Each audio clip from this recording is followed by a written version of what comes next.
নমস্কার, কেমন আছেন আপনারা সবাই? আশা করছি আপনারা সকলে খুব খুব খুব ভালো আছেন আর সুস্থ আছেন।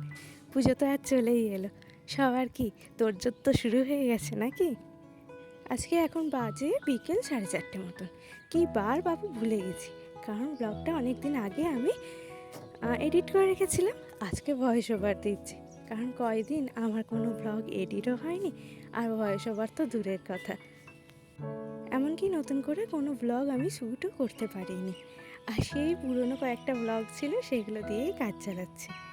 আজকে এখন বিকেলবেলা স্কুল থেকে এসে রোজ চাটা আমাকে বাপিই করে দেয়, নয়তো বা মা করে দেয়। মাও আজকে নারকোল কাঠি চাচতে বসেছে। আর বাপির শরীরটা একদমই ভালো নেই। বাপি কাল যাবে আবার ডাক্তারের কাছে।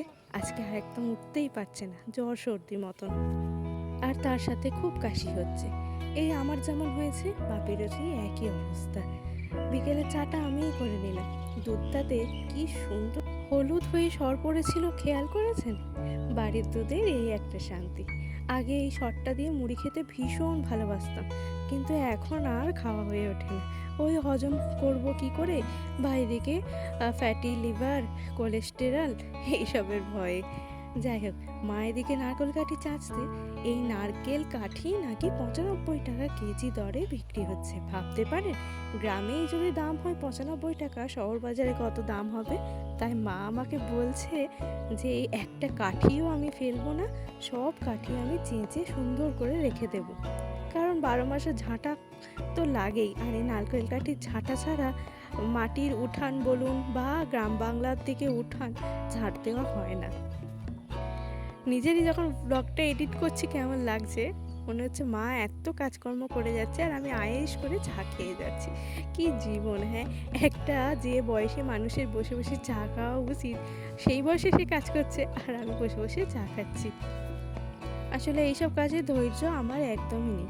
ইনফ্যাক্ট এ যুগের কোনো মেয়েদেরই নেই, ছেলেই বলুন মেয়ে বলুন কারোরই নেই। কিন্তু মাকেও আমি বারণ করেছিলাম যে মা দরকার নেই। তারপরে মা আমাকে সেই গল্প শুনলো, জানিস 95 টাকা কেজি, তাহলে এই কাঠিগুলো রেখে না দিলে পরে কি আর এই কাঠি কিনে ছাঁটা করা সম্ভব? হ্যাঁ, সত্যিই তাই। তাই মাকে আর বাধা দেয়নি, মা নিজের মতন কাজ করেই যাচ্ছে। চা খাওয়ার জন্য যে আদাটা নিয়েছিলাম, তাতে তো দেখলেই কি সুন্দর পোক বেরিয়েছে। আর এরকম আদা বা হলুদ পোক বেরোনো দেখলেই গাছ বসিয়ে দেওয়া স্বভাব একটা। মা এদিকে অনেক গাছ বসিয়েছে। আদা গাছ থেকে বাপু আদা কোনো দিন খেতে পারলাম না, কিন্তু এই হলুদ গাছ থেকে হলুদ তুলে খেয়েওছি এবং সেই হলুদ দিয়ে রান্নাও হয়েছে। তারা একটা ভালো জিনিস দেখায়। এই দেখুন, যে গাছটাতে এখন হাত দিয়ে আছি, এটা কিন্তু হলুদ গাছ। এর পাতাটা লক্ষ্য করুন। আর এখন যে গাছটায় পাতাটায় হাত দিলাম, এটা কিন্তু আম আদা গাছ। আম আদা নাম নিশ্চয়ই শুনেছেন আপনারা, বিভিন্ন রকম মিষ্টিতে চাটনিতে ব্যবহার করা হয়। দুটো গাছ দুদিকে আছে। আমরা বসিয়েছি বলে আমরা ঠিক চিনতে পারি, কিন্তু হট করে কেউ দেখলে কিন্তু বুঝতেই পারবে না যেটা আম আদা গাছ। আর এই উচ্ছে দুটো তো আগেই আপনাদের দেখিয়েছিলাম, এখন বেশ বড় হয়েছে, তবু এখনও কিন্তু তুলিনি।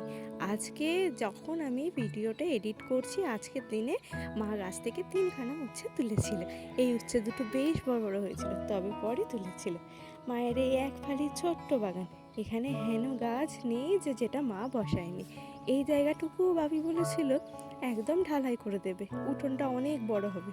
শেষকালে মা তো এই জায়গাটুকু ঢালাই করতে আর দেয়নি, বলেছে বাড়িতে একটু মাটি থাকা ভালো, বাড়িতে একটু মাটি থাকলে একটু গাছপালা বসালে দেখতেও ভালো লাগে। সত্যিই তাই, সবটুকু ঢালাই যদি হয়ে যেত, তাহলে এই সবুজের ছোঁয়াটুকু আর পেতাম না। এই গাছটা কি গাছ বলুন দেখি, চিনতে পারছেন? ঠিক ধরেছেন, এটা পান গাছ।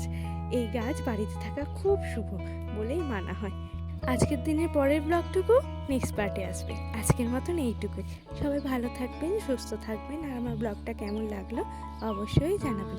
সবাইকে জানাই দুর্গাপুজোর অগ্রিম শুভেচ্ছা।